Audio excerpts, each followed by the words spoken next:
I have learned a couple things with my first Mosins from the Mosin gurus over at Gunboards and other forums, and I wanted to share this information with a video. A lot of people will complain about a Mosin sticky bolt, and you hear stories of people taking rubber hammers to open up the bolt in distress and so forth. And here's a couple things that I learned that has really helped smoothen out the bolt on several of my Mosins. I have a Chinese Type 53 Mosin. That was my first Mosin, and I've got this in a gun vise. And just to start off, I've got a cleaning rod here with some heat shrink tubing around it, and that's just to push out a shell if I need to. And everybody's familiar with the case where you close the bolt with nothing in it and everything is nice and smooth, fine and dandy. And then everybody's familiar with you put a shell in and it won't even close. This is a spent shell, and I start to put the shell in and it's not even closing. I have already tested this bolt head on a go and no go gauge, and it closes on a go gauge. It does not close on a no-go gauge. So I know that the head spacing is okay. It's just that there's something that's making it so that this bolt does not easily want to close onto a cartridge. So the very first thing that people will talk to you about is that the chamber is dirty. And since these are typically given to you with a bunch of cosmoline, this is pretty accurate statement. There's cosmoline in there, there's crud and so forth on the inside, and I found that plugging the barrel and then putting in some mineral spirits and letting it soak really helped it. But in this case, I'm going to actually use a 20 gauge shotgun brush with some solvent, okay, in order to clean out the chamber. So what I ended up purchasing was, for about $7 at Walmart, you can get this shotgun cleaning kit, and it's got a 20 gauge, 410 and so forth cleaning brushes. So I'm going to choose the 20 gauge cleaning brush, and I've got this chucked up onto a cordless drill. I'm going to remove the bolt, I should say. And I have chucked up the brush onto a drill, and I've got the cleaning solvent here. I am going to dip it in the cleaning solvent. One thing that is a very good idea is to remove the barrel from the stock so that you're not getting stuff on your stock. So I'm going to gently run this. Real quick, one thing that I forgot to mention was I did go ahead and I measured the point at which the rifling starts, and I know how far I can insert this brush into the chamber and not have the brush start to get to the rifling. I know exactly how far that can go. You should do that yourself as well.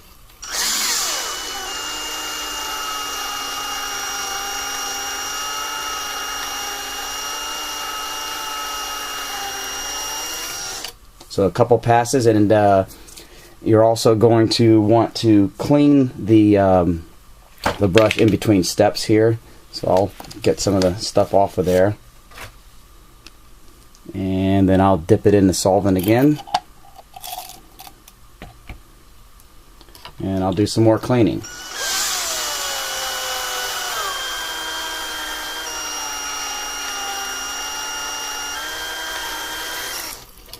And you're going to kind of do this process a couple times.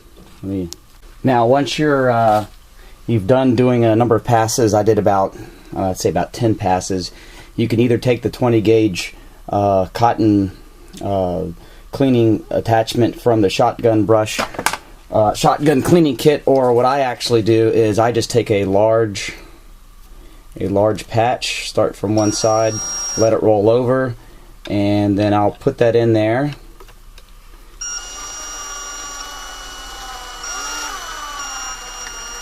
And I'll let that clean out, and now that is clean.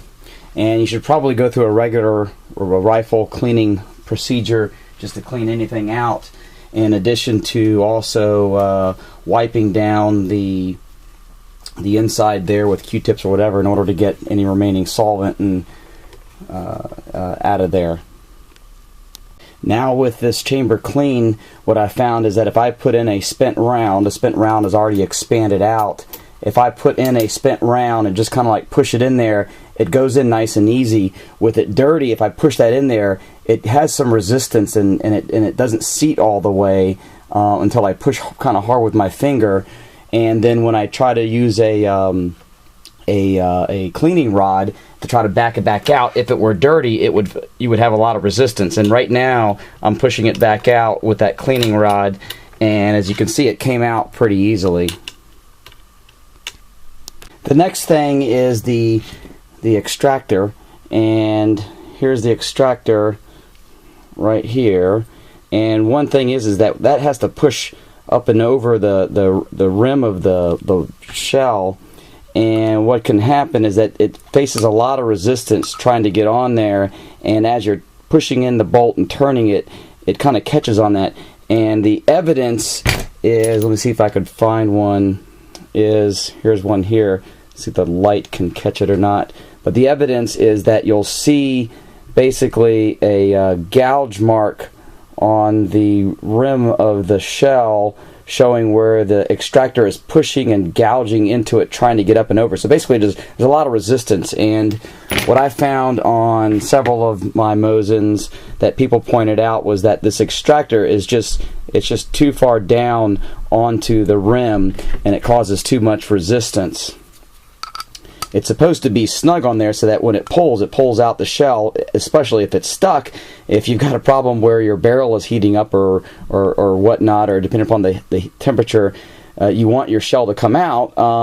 But if that extractor is too tight onto the rim, it's going to offer a lot of resistance. And some people talk about removing this and then smoothing it out, getting rid of the top flat part and so forth. I did that on one, it kind of helped, but the biggest thing was relieving some of the stress of that extractor on that.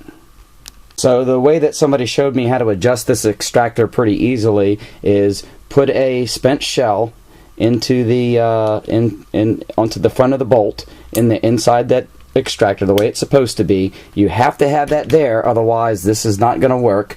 And then you take a punch. Let me find my hammer. Okay, so I've got my shell on there in the extractor, and about right here, I've been told about a third of the way back, you're going to take like a brass punch, and then you're going to give it a couple taps.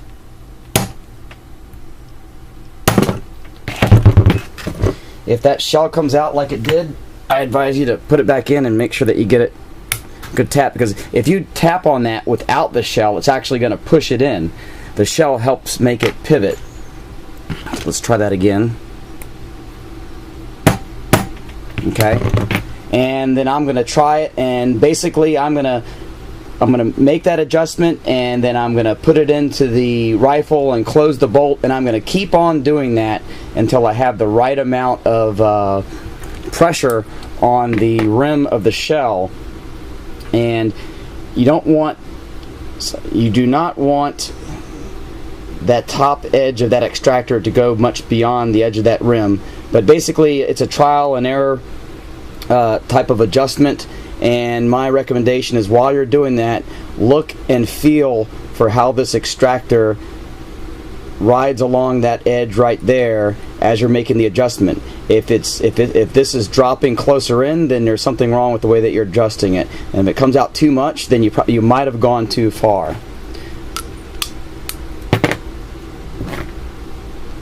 So I've got the chamber cleaned up, and I've got the extractor adjusted a little bit, and here's that round, that empty shell that I was having trouble with earlier. And now it closes a heck of a lot easier. It's still going to be a bit harder to close this while you have this out of the stock. But as you can see, I'm not having the same trouble that I had trying to close it onto that spent shell as I did early in the video. So those two things cleaning out that chamber with a shotgun brush and adjusting the extractor makes a huge difference for the smoothness of the bolt.